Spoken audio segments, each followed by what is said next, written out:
What's up guys, welcome to Eat, Explore, Hunt. My name is Jeff. So for today's video, I'm on the farm and I had something on my mind and something I really just needed to get done. And that was going to be taking care of one of my turkey spurs from the spring 2019 turkey season. So I like to present my turkey spurs on kind of like a necklace. So in order to save space, because I do have so many spurs, and it also just makes it look more presentable, I like to take it from this big blocky bone section to something a little more narrow, and I'll show you guys how I do that. Alright folks, so you can see I have my two tools laid out, and then what I'm going to be working with is the spurs themselves. I have two extra cutting discs if I need them. I'm starting off with a used one. They're rather fragile and they do tend to break, so always have spares on hand. Alright, so just a quick safety thing. It might be obvious, but you know, maybe not. Common sense is not too common. So when you're going to do this, you do not want to hold these spurs with your bare hands, because if you're cutting and you come off, which you're likely to do, you have nothing protecting you from slicing your thumb or your forefinger wide open. So that's why I just have an old set of channel locks. Don't really use them for much, but I like to put the main part of the spur into the jaws, and then I'll actually hold this with my offhand, and that is how I will hold and secure the spur. I used to use a vise, like a table vise, like what you can kind of see right here. Used to use something like that.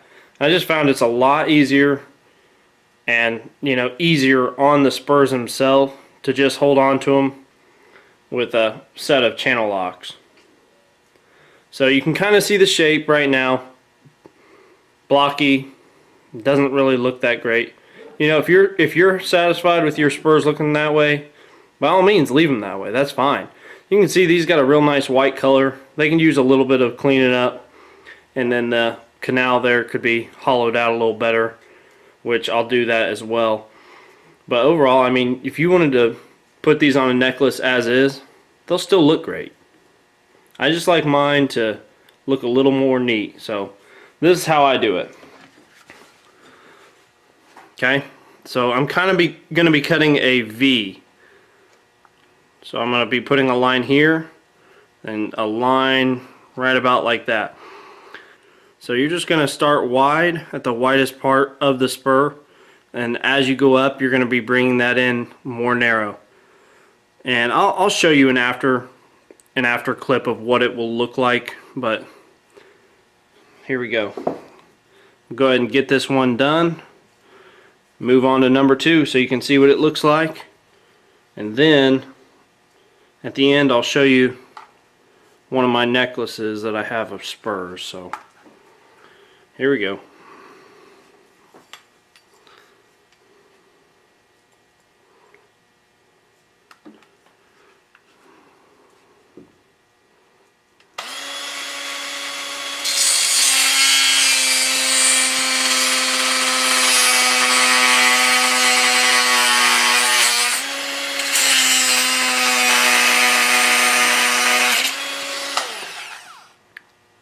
If you've never cut through bone before, make sure you do it outside or in a well-ventilated area, because cutting through bone like this, it stinks. And there's really no way of avoiding it. It just is part of it. So you can wear a face mask, or if you have a respirator, you can wear that. I'm not going to. It doesn't bother me that much. Just forewarning, before you guys do it, it does stink. It's kind of like burning hair. It's one of those smells that's really unique.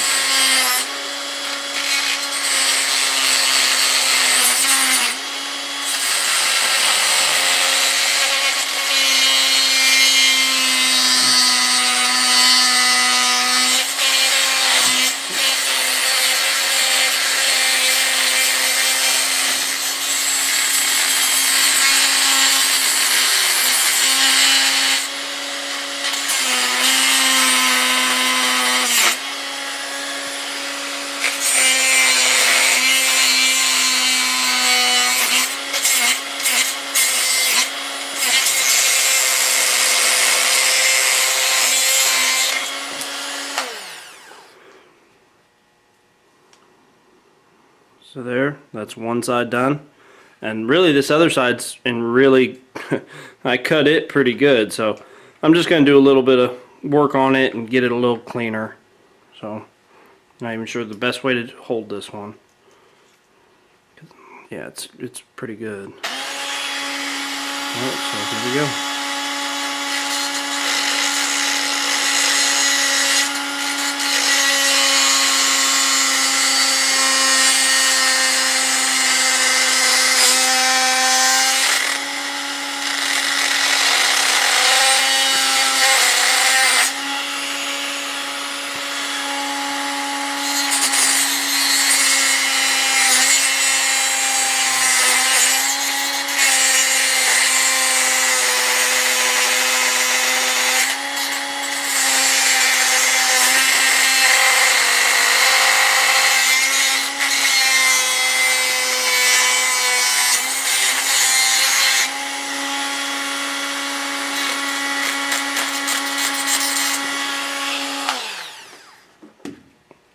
Okay.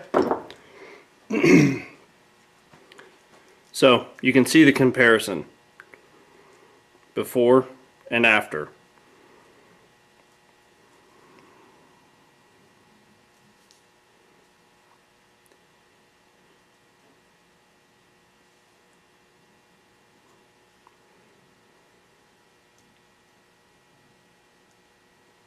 Alright, so I'm going to do the second one here. Same thing. Use a set of pliers. I'm using an old set of channel locks again.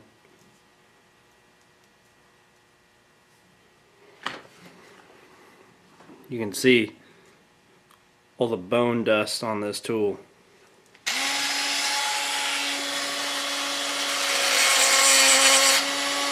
It's basically all it gets used for.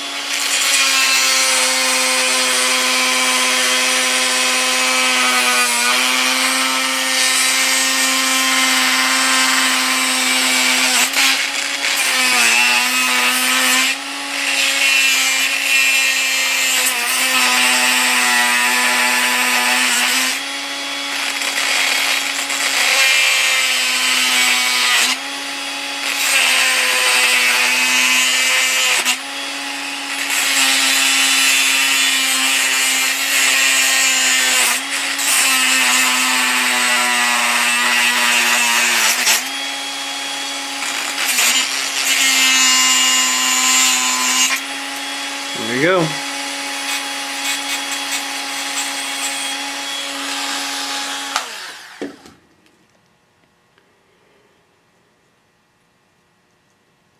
So all I'm doing, whenever I switch to the other side, so I'm right-handed, that's my dominant hand. So I like to handle the tool obviously with my dominant hand, and I'm working off the same side, the right-hand side of this bone spur. So actually, you know, instead of trying to awkwardly hold my offhand in another position, it's just easier for me to grab the spur, flip it over, and go the other way. Here we go.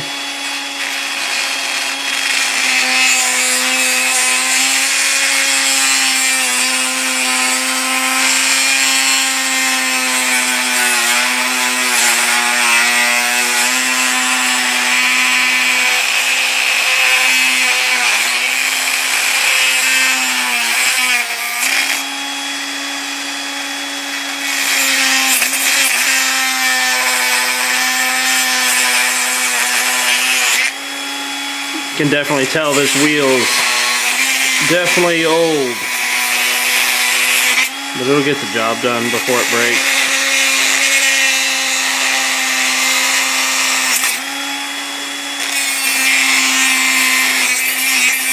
And done.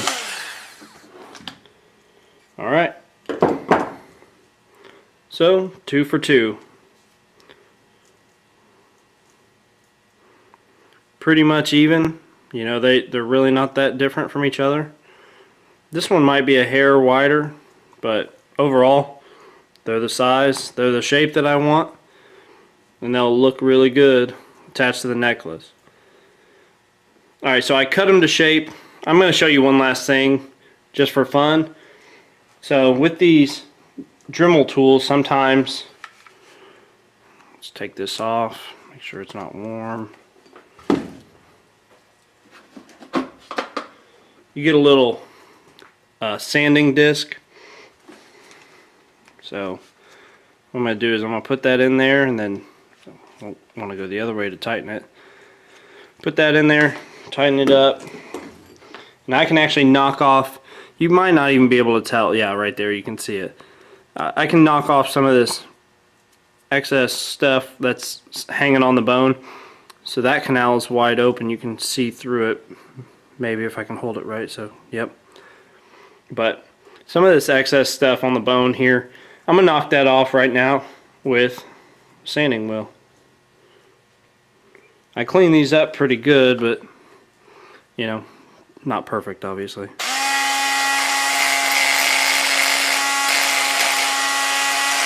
Hit the tool.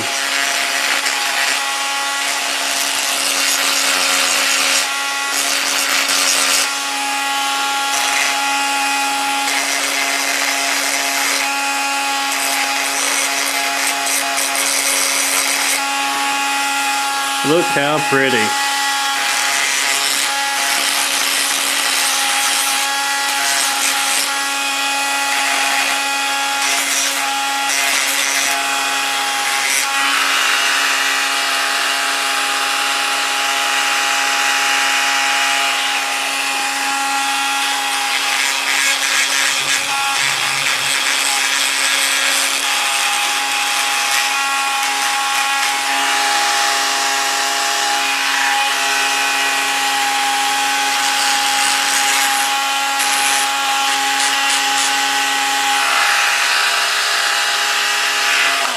So I'm really kind of splitting hairs at this point. I just, you know, it looks really nice. Nice and white.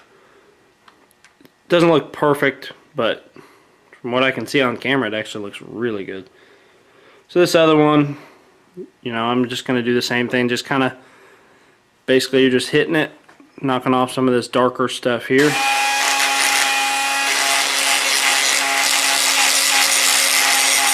And it's that fast. So I got a sharp corner right here. I'm just going to kind of knock that down.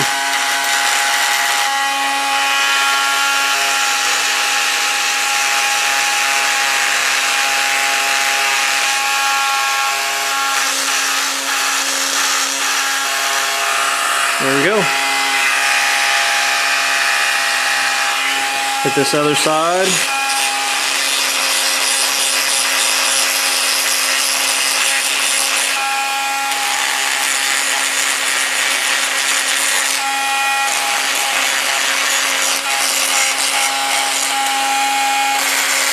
And then the top.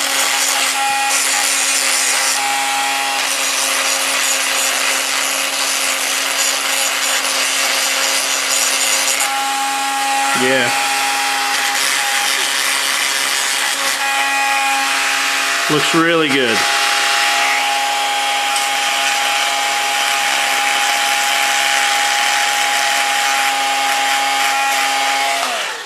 All right.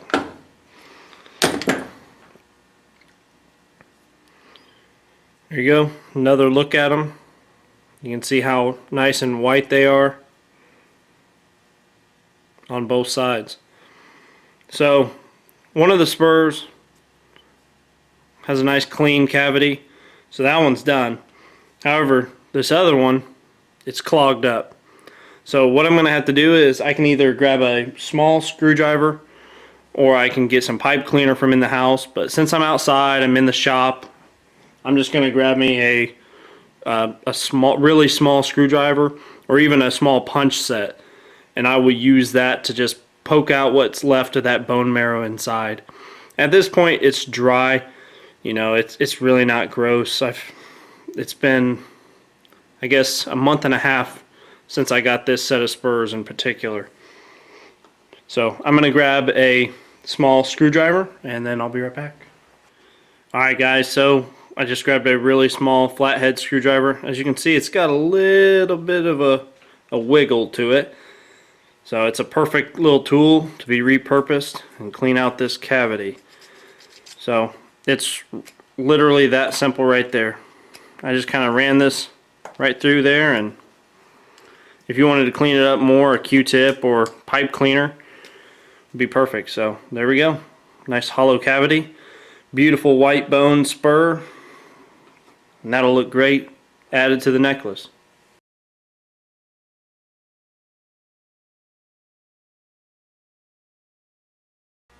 Well folks, I hope you enjoyed my tutorial video on how I like to cut and display my turkey spurs. If you have any questions, comment down below. I like to respond to every single comment that I can. Really, that's all I have for you guys. Thank you so much for watching Eat, Explore, Hunt. Again, my name is Jeff. Hope you guys have a good one.